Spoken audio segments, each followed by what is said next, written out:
بسم اللہ الرحمن الرحیم۔ السلام علیکم۔ فارورڈ پبلک اسکول کی جماعت دہم کی ای لرننگ میں آپ کو خوش آمدید کہتی ہوں۔ بیٹا، آج ہم سبق مکاتیب پڑھیں گے، جس میں ہم مرزا اسد اللہ خان غالب کا تعارف اور میر مہدی مجروح کے نام جو انہوں نے خط لکھا تھا وہ پڑھیں گے۔ میں ہوں آپ کی ٹیچر عامرہ سمیع۔ بیٹے، صفحہ نمبر 88 پہ دیکھیں، مرزا اسد اللہ خان غالب۔ مرزا اسد اللہ خان غالب 1797 میں پیدا ہوئے اور 1869 میں فوت ہوئے۔ بیٹا، مرزا اسد اللہ خان غالب آگرہ میں پیدا ہوئے۔ کہاں پیدا ہوئے؟ آگرہ میں پیدا ہوئے۔ اس پہلے پیراگراف میں آپ کو ان کی حالات زندگی کے بارے میں بتایا جا رہا ہے۔ آپ کے پاس آبجیکٹو میں یہ آ سکتا ہے کہ مرزا اسد اللہ خان غالب کہاں پیدا ہوئے، تو بیٹا آپ کو پتہ ہونا چاہیے کہ آگرہ میں پیدا ہوئے۔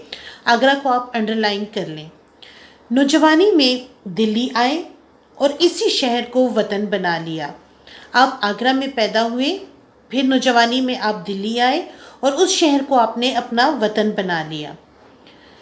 مرزا غالب کے بزرگ فوج سے تعلق رکھتے تھے۔ کہاں سے تعلق رکھتے تھے؟ فوج سے۔ اور وہ بہادر شاہ ظفر کے دربار سے مورخ اور پھر استاد شاہ کی حیثیت سے وابستہ رہے۔ غالب بیٹا بہادر شاہ ظفر کے دربار میں مورخ یعنی تاریخ لکھنے والے کی حیثیت سے وابستہ تھے۔ بہادر شاہ ظفر نے انہیں نجم الدولہ، دبیر الملک، نظام جنگ کے خطابات عطا کیے۔ کون کون سے خطابات انہوں نے دیے؟ نجم الدولہ، دبیر الملک، نظام جنگ۔ 1857 کے انقلاب نے مرزا کو بہت دل برداشتہ کیا یعنی انہیں بہت دکھی کر دیا، افسردہ کر دیا، اور ان کی ملازمت بھی ختم ہو گئی۔ اس دور میں نواب یوسف علی خان والی رامپور نے ان کی سرپرستی کی اور انہیں اپنا استاد بنا لیا۔ بیٹا اگلا پیراگراف دیکھیں، یہ ان کی حالات زندگی کے بارے میں ہمیں پہلے پیراگراف میں بتایا تھا۔ اب ان کے نثر نگاری کے بارے میں اور شاعری کے بارے میں کچھ معلومات یہاں پہ ہمیں ملیں گی۔ مرزا غالب اردو کے عظیم المرتبت شاعر اور صاحب طرز نثر نگار سمجھے جاتے تھے۔ عظیم المرتبت یعنی اونچے مرتبے والے شاعر تھے، اور صاحب طرز یعنی بہت اچھے انداز کے نثر نگار سمجھے جاتے تھے۔ اگرچہ انہوں نے نثر میں کوئی کتاب نہیں لکھی، غالب نے بیٹا شاعری زیادہ کی ہے، نثر نگاری ان کی بہت کم ہے، لیکن ان کے خطوط اردو نثر میں ایک یادگار حیثیت رکھتے ہیں۔ لیکن جو خطوط انہوں نے لکھے ہیں وہ اردو نثر میں ایک یادگار حیثیت رکھتے ہیں۔ مرزا کے خطوط بے تکلفی، شوخی، رواداری، انسان دوستی، خلوص و محبت اور نثر کے نئے انداز کے آئینہ دار ہیں۔ بیٹا مرزا غالب کے خطوط کی خصوصیات کیا ہیں؟ ان کی بے تکلفی، شوخی، رواداری، انسان دوستی، خلوص و محبت، یہ ان کے خطوط کی خصوصیات ہیں۔ ان خطوں کی وجہ سے اردو نثر میں فطری بے ساختگی اور بے تکلفی کے انداز کا آغاز ہوا اور پرانے دور کی مشکل قافیہ پیمائی ختم ہوئی۔ یعنی ان کے خطوط میں ہمیں ایک نیا انداز نظر آیا جو کہ بہت سادہ اور فطری انداز تھا۔ ایسا محسوس ہوتا ہے کہ جیتا جاگتا غالب سامنے بیٹھا مزے کی باتیں کر رہا ہے۔ بیٹا ایسے لگتا تھا جیسے جیتا جاگتا غالب جو ہے وہ ہمارے سامنے بیٹھا باتیں کر رہا ہے۔ مرزا کے خطوط نے بعد کے تمام نثر نگاروں کی رہنمائی کی، یعنی ان کے خطوط پڑھ کر ہمیں یہ احساس ہوتا ہے جیسے وہ شخص ہمارے سامنے بیٹھا ہوا ہے اور ہم اس سے باتیں کر رہے ہیں۔ مرزا غالب کے خطوط کے متعدد مجموعے شائع ہوئے ہیں۔ ان میں اردو معلی، عود ہندی اور مکاتیب غالب بہت مشہور ہیں۔ بیٹا ان کے جو مجموعے انہوں نے خطوط کے مجموعے لکھے ہیں ان میں اردو معلی، عود ہندی اور مکاتیب غالب مشہور ہیں۔ یہ آپ کے پاس آبجیکٹو میں آ سکتے ہیں۔ بیٹا پیج نمبر 89 پر دیکھیں، مکاتیب مرزا اسد اللہ خان غالب۔ بیٹا مرزا اسد اللہ خان غالب نے یہ خط جو ہے میر مہدی مجروح کے نام لکھا ہے۔ میر مہدی مجروح میر حسن نگار کے بیٹے تھے۔ خط پڑھنے سے پہلے بیٹا تھوڑا سا میں اس کے بارے میں آپ کو بتا دوں۔ میر مہدی مجروح کون تھے؟ میر حسن نگار کے بیٹے تھے۔ میر مہدی مجروح بچے غالب کے عزیز ترین شاگرد تھے۔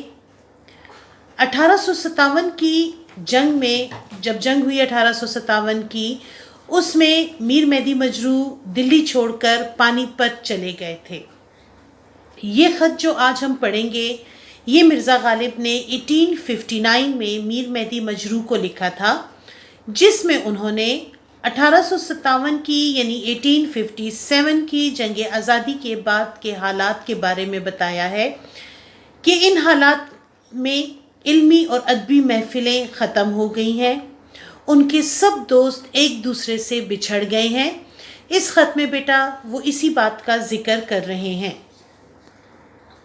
بیٹا پیج نمبر 89 پہ ہی دیکھیں، میر مہدی مجروح کے نام، مار ڈالا یار تیری جواب طلبی نے۔ جواب طلبی کس کو کہتے ہیں؟ جواب مانگنے کو۔ بچے میر مہدی مجروح نے مرزا غالب کے نام خط لکھا ہوگا، ان سے اس خط میں انہوں نے کہا ہوگا کہ اس خط کا جواب مجھے دیں۔ تو مرزا غالب نے جو شروع کیا اپنے خط کا، اس سے ہمیں پتہ لگتا ہے کہ مرزا غالب اپنے دوستوں سے کس قدر بے تکلف تھے۔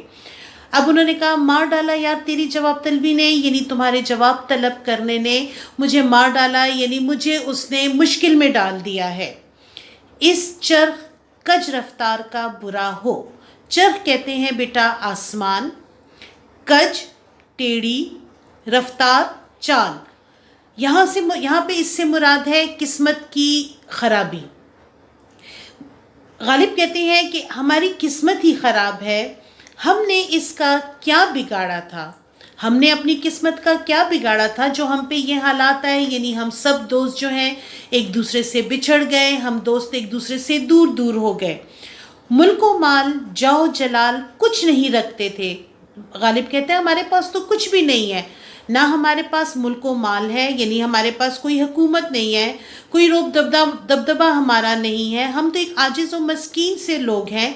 جن لوگوں کے پاس حکومت ہوتی ہے یا طاقت ہوتی ہے، پاور ہوتی ہے جن لوگوں کے پاس، ان لوگوں کے دشمن بہت ہوتے ہیں، لیکن ہم بیچارے تو عاجز سے لوگ ہیں، ہمارے پاس تو کچھ بھی نہیں ہے۔ ایک گوشہ اور توشہ تھا، گوشہ کہتے ہیں کونا، توشہ سامان، یعنی ایک گوشہ یعنی ایک چھوٹا سا کونا ہمارے پاس تھا اور تھوڑا سا ہمارے پاس سامان تھا۔ چند مفلس بے نوا ایک جگہ فراہم ہو کر کچھ ہنس بول لیتے تھے۔ ہم چند مفلس یعنی چند بے کس لوگ جو ہیں، بے بس لوگ جو ہیں، غریب لوگ جو ہیں، بے نوا بے کس کو کہتے ہیں، مفلس غریب کو کہتے ہیں۔ کہتے ہیں ہم چند غریب لوگ جو ہیں، یعنی ہم دوست جو ہیں، ہم غریب سے دوست تھے، ہم ایک جگہ اکٹھے ہو کر کیا کر لیتے تھے، کچھ دیر کے لیے ہنس بول لیتے تھے، لیکن اس وقت کو یہ بھی گوارا نہ ہوا، ہماری بدقسمتی، کہ ہم سب ایک دوسرے سے بچھڑ گئے۔ بیٹا غالب یہاں پہ میر درد کا ایک شعر لکھتے ہیں، سو بھی نہ تو کوئی دم دیکھ سکا اے فلک، اور تو یہاں کچھ نہ تھا ایک مگر دیکھنا۔ مطلب یہ کہ اے آسمان، اور تو یہاں کچھ بھی نہیں تھا، صرف اتنا تھا کہ ہم دوست کچھ دیر کے لیے گپ لگا لیتے تھے، باتیں کر لیتے تھے، لیکن وہ بھی تجھ سے برداشت نہ ہو سکا اور ہم سب دوستوں کو علیحدہ علیحدہ کر دیا، یعنی کوئی کدھر چلا گیا 1857 کی جنگ آزادی کے بعد، کوئی ایک طرف چلا گیا، کوئی دوسری طرف، اور ہم دوستوں کی وہ محفلیں جو تھیں وہ سب کی سب ختم ہو گئیں۔ یہ شعر میر درد کا ہے۔ غالب کہتے ہیں کل سے مجھ کو میکش بہت یاد آتا ہے۔ میکش کہتے ہیں شراب پلانے والے کو، لیکن یہاں پہ میکش سے مراد ان کا دوست میر افضل حسین ہے۔ کہتے ہیں وہ مجھے بہت زیادہ یاد آ رہا ہے۔ سو صاحب اب تم ہی بتاؤ کہ میں تم کو کیا لکھوں۔ کہتے ہیں مجھے اب تم بتاؤ میں تمہیں کیا لکھوں۔ وہ صحبتیں اور تقریریں جو یاد کرتے ہو، یعنی وہ محفلیں اور وہ باتیں جو تم یاد کرتے ہو، اور تو کچھ بن نہیں آتی، مجھ سے خط پر خط لکھواتے ہو۔ کہتے ہیں اور تو تمہیں بھی کچھ سمجھ نہیں آ رہی، تم مجھ سے خط کا ہی تقاضا بار بار لکھنے کو کہہ رہے ہو، کہ بار بار مجھ سے خط ہی لکھوا رہے ہو۔